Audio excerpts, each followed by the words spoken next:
So in this video, I'm going to explain what an E2 elimination reaction is. And so first, let's start off with this molecule and get a background. So this carbon right here is called the alpha carbon. And the alpha carbon always has the leaving group attached to it. And then right next to the alpha carbon is the beta carbon, which has a key hydrogen that's going to be taken. And so pretty much overall what's going to happen is this base, which I drew in green, is going to take that hydrogen, and then the electrons from that bond goes over here to form a pi bond, and then because the alpha carbon can't have 5 bonds, this leaving group then leaves. So it's sort of like a domino effect. And so in the end, you're going to get these two things as your final product. Sorry, these things. And so down here would be your 3 final products. And so we have to remember that one really important thing is that if you notice how I drew the first molecule, the hydrogen and the leaving group are anti. And so this is a really important rule. The beta hydrogen that's removed has to be anti to the leaving group. And if it's not in that orientation, the reaction will not occur. The E2 elimination reaction will not occur. It's also important to remember that if a bunch of different products can form, you have to also follow Zaitsev's rule, which means that essentially the most stable double bond will be the major product. And so let's do an example. And so here what I've drawn is I've drawn the molecule. I've identified which carbon is going to be the alpha carbon. And then you have 2 beta carbons. So you can essentially get 2 different types of hydrogens removed. And so the 2 blue hydrogens are equivalent, and the 3 green hydrogens are equivalent. And so this is probably going to be pretty hard to visualize in your head. So if you have a model kit, it will really help. And one key thing to remember is that this molecule can essentially turn.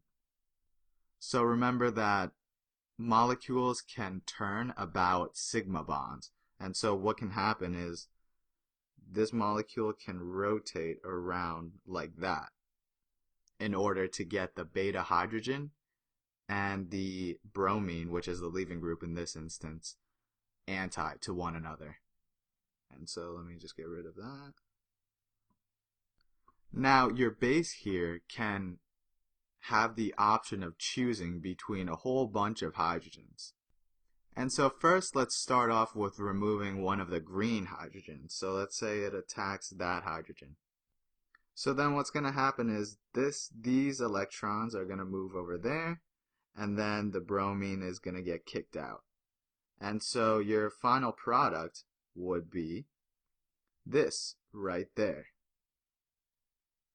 So that would be your final product if you took off one of the green hydrogens. And it doesn't matter which one you take off, it's going to be equivalent because you still have the 2 hydrogens there, so it's not going to make a difference. Now let's see what happens if the base attacks one of the blue hydrogens. And so for this, it's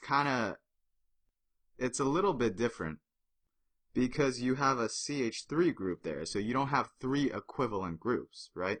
So I'm going to draw the 2 different products that can occur by attacking these 2 different hydrogens. And so the first step is obviously to attack one of those hydrogens. So it could be either one. And then next, the electrons are going to move over there from either one. And then the bromine is going to leave. And then so your 2 final products by attacking those hydrogens, the blue hydrogens, would be those 2 things right there. Because remember, the CH3 you have can be either cis or trans.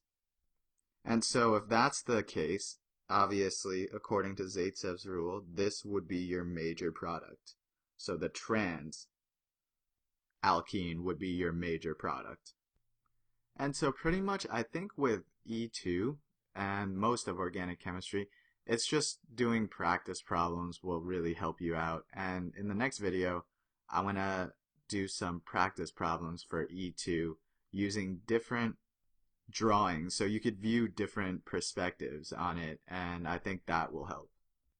But I hope this video helped you just get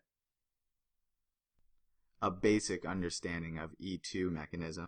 And the most important thing you have to take out of it is that the hydrogen, the beta hydrogen, and the leaving group have to be anti for the reaction to occur.